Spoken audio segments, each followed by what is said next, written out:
Welcome back to the show. It's a big week for the Pittsburgh area. Sporting events like the U.S. Open being played there this week. Oh, and by the way, Aaron Rodgers arriving at Steelers Minicamp. This is video from Monday. Four-time league MVP signed his one-year deal over the weekend that could reach up to $19.5 million with incentives. Tommy Tran back with you. Kyle Long sticking around, and we have our two-time Super Bowl champ, Bryant McFadden, joining us. Mr. Steeler, by the way, so the perfect guy to talk about the vibes of Steeler Nation. So, B-Mac, I got to give you first word. Aaron Rodgers is on campus. What are the early returns from what you're hearing? All smiles throughout the building. All smiles, mostly throughout the city. The media is loving the extra attention Aaron Rodgers is bringing to the organization. And within the building, guys, they're just elated about Aaron Rodgers because Aaron Rodgers could have held out, not hold out, but could have waited till after minicamp to make it known that he would like to be a part of the Pittsburgh Steelers. But he emphasized getting that information out before minicamp because he wanted to be on the grass with the guys. And from everything that I've heard so far, just watching Aaron Rodgers, he smiled throughout the entire session of today's practices. And the team, they have welcomed him with open arms. You know, we know that Aaron Rodgers can still throw the football. The two things that the people in Pittsburgh, particularly the guys in that locker room, want to see, A, is Aaron Rodgers healthy enough at his age, having been through what he's been through physically, to carry this team where we want to go? And B, when you get the opportunity to get to know Aaron Rodgers as a player, as a teammate, potentially as a friend, how is he responsive socially? Because a lot of these quarterbacks are kind of on their own. So if Aaron's got a unique opportunity to reinvent himself, reintroduce himself to this group, I think it could be a lot of fun. Obviously, Pittsburgh hit the lottery here. You bring up an interesting point, and B-Mac, I want to follow because it's not in no disrespect to the Jets, but the Steelers, of course, one of the more vaulted franchises in NFL history. Rodgers walking into a Pittsburgh locker room, a Steeler locker room. What do you think some of those interactions are like with a guy that's as big as Aaron Rodgers? Well, one thing I know about the Pittsburgh Steelers, organization within the personnel with the players, when you walk into the locker room, everyone is available to everyone. It's an open locker room. You know how some locker rooms you have sections? Now, in our locker room on the south side, everyone is available. You can see everyone. You have different games available in the locker room where you're competing against each other, building that camaraderie. And what I'm hearing so far, guys, Aaron Rodgers is already building that camaraderie with his new teammates. I think him and Pat Frymuth are attending the golf outings this weekend in Pittsburgh.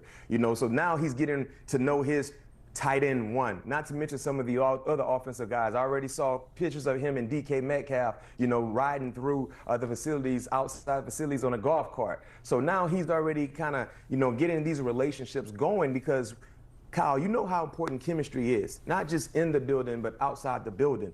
Building a friendship that can create a nice rhythm and chemistry is very, very important, especially when you play a leadership position like the quarterback spot. And I'm hearing, like I said, man, so far, you couldn't ask for a better beginning for Aaron Rodgers with the Pittsburgh Steelers based on how everything kicked off today. So it's good to hear from a Pittsburgh perspective, Kyle, from a roster construction viewpoint, right? So our graphics going to say, does he still need some stuff around him, which is basically another way to say, do they have enough around him to contend here? And here's a look at some of the offensive playmakers. That includes DK Metcalf. They went young with Caleb Johnson in the third round out of Iowa State. So again, Aaron Rodgers walking onto this team, looking at what he has at his disposal. What do you think he's thinking? Well, I'm glad that B-Mac pointed out that him and Frymuth are tight already because there's going to be a lot of eyes on that fella in the middle, DK Metcalf.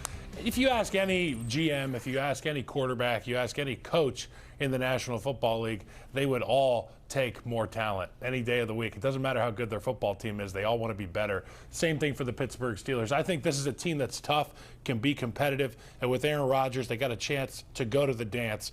And once you get in the dance, like John Fox used to tell me, anything can happen, big guy. And with Aaron Rodgers, truly anything can happen. B-Mac, we know Aaron Rodgers loves to throw to his ones. He's got DK Metcalf there, but they lost a couple of key starters on the O-line. They did try to bring in some reinforcements. What do you think about the offensive side of the ball? Well, I'm really, really hyped about the offensive line. Remember, first-round selection from with the Steelers a year ago, Troy Fontenot didn't play one snap. He missed the entire season. So now you're getting an extra first-round pick into the fold because of his absence a year ago. He goes to the right side. Now you're able to move Broderick Jones back to his ideal side, which is the left side.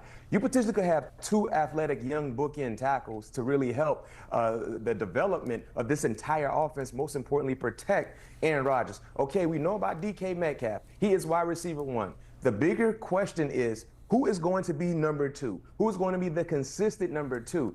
If I'm the Pittsburgh Steelers, I exercise every option that is available to make your offense better. Because if you had George Pickens, there's nothing to worry about. But it's almost like the same conundrum a year ago. You had George Pickens and who, right? You have DK Metcalf. Keenan Allen still on the street out there, B-Mac? Is Keenan Allen still available? Because I saw him do well with the Chicago Bears last year. If there's anybody who can handle a guy who's at that point in his career, I'd imagine it's Aaron Rodgers. Yeah, and if you're Aaron Rodgers, Kyle, you know this. Most veteran quarterbacks, especially if they're going into a new offensive situation, they rely on experienced players who's been around the block quite a few times. Keenan Allen is the guy. They had Gabe Davis in for a visit as well. Nothing came about from that visit, but clearly they're looking to add more wide receiver depth, playmaking ability to that room. And I think with Aaron Rodgers, that deal is around $10 to $13 million. Clearly, there is some money available to maybe add another piece to the wide receiver room. And I think that is the way to go offensively if you want to improve the offense. Keenan Allen could be the next Allen Lazard, who was a little bit of a second. Hey now. Those are two different guys. No disrespect. No, I know Allen you're talking Lazard. about. Just option-wise, I was just going to say. Come on now, TT. I know, I just throw a wrench in there. In terms of Arthur Smith, Mike Tomlin, again, Aaron Rodgers, what do you think those conversations, Kyle, are going to have like when you have Aaron Rodgers coming to your team trying to get the flow going, mesh together? Well, I think Mike Tomlin's going to let Aaron Rodgers and Arthur Smith do what they do. And obviously, Aaron Rodgers likes the offense to be the way that he likes it to be. But, you know, like all good things, the NFL offensive philosophy has changed over the years, and what works has changed. So Aaron's going to have to be a little bit more fluid this go around. Last year, we saw a lot of archaic stuff from the New York Jets offensively. Going to need to get that out of your system and get on board with some of what Arthur Smith is talking about. And this is going to be a very, very different year for Aaron Rodgers, because you got to look at throughout his glory years with Green Bay, he was a part of one offense. And then when he went to the New York Jets, eventually came Nathaniel Hackett, who was a part of the Green Bay arsenal as well. So the meat and potatoes of the offense was put in place for Aaron Rodgers. This is a total different situation offensively. And to your point, Kyle, it's super important for Arthur Smith, Aaron Rodgers, and Mike Tomlin to assemble a nice pot of gumbo, spices from either side that they each like. Put it in the pot and make a heck of a dish. Let's bring up the schedule, guys, for the Pittsburgh Steelers this season. And I'm going to give each of you one game, and naturally I can funnel you guys in one type of direction. So, Kyle, I'm going to give you Week 12 at the Bears naturally here. And then, B-Mac, I'm going to give you that Green Bay, Pittsburgh. You know what, actually, the Jets game. So, B-Mac, I'm going to give you Jets Week 1, followed by Kyle at the Bears Week 12. I love that you gave me that game, Tommy, because clearly that's a CBS game, and it's more electrifying knowing Aaron Rodgers is playing against his former team in the Jets, and the same can be said for Justin Fields. But the thing about Week 1, Kyle, you know about this, it's the week of unknowns, right? You can watch as much tape from the year before, but you still don't know exactly what you're going to see. If you're the Pittsburgh Steelers, you're playing against a team that will have a new quarterback, new coaches on either side of the football field, of course, with the new regime there under Aaron Glenn. And if you're Pittsburgh, you got to walk into this matchup with an abundance of confidence because of the entire program that you have in place, coaches, not to mention some of the main contributors from a year ago, and you're throwing in Aaron Rodgers into the fold as well. So that was already a must-see matchup on CBS. But now knowing that Aaron Rodgers will go back to MetLife Stadium to face his former team from the last 2 seasons, it really adds more spices to this matchup, and I can't wait to see it unfold. You know, B-Mac, I fast forward to Week 12, and it's the Pittsburgh Steelers with Aaron Rodgers at quarterback visiting the Chicago Bears, who he has been quoted as saying he owns them, which is false. You know, it's not like the Packers. Not anybody can just own the Bears. You know what I'm saying? He claims it, though. We don't just give ownership up like that. This will be at a point in the season where Caleb Williams, Ben Johnson, and the Chicago Bears will have rounded into their identity offensively. I really feel like they are going to be building a bully in the first half of the season. There's going to be some bumps in the road, but by the time the Steelers come to play the Bears, they're going to be rounded into a playoff opponent, and I think Caleb Williams outduels Aaron Rodgers and kills the curse. Ooh, okay. Kyle, B-Mac, certainly appreciate it. We're out of time, by the way. B-Mac, 8.5 wins for the Steelers. Over or under before we go? I need a quick answer. Over. Nothing to think about. Over. Shocker coming from B-Mac with 8.5 on the over. All right, fellas, thank you. There again, once the schedule comes out, do you agree? 8.5 wins? What are you going? Over or under before we hit the break? I'll go 500.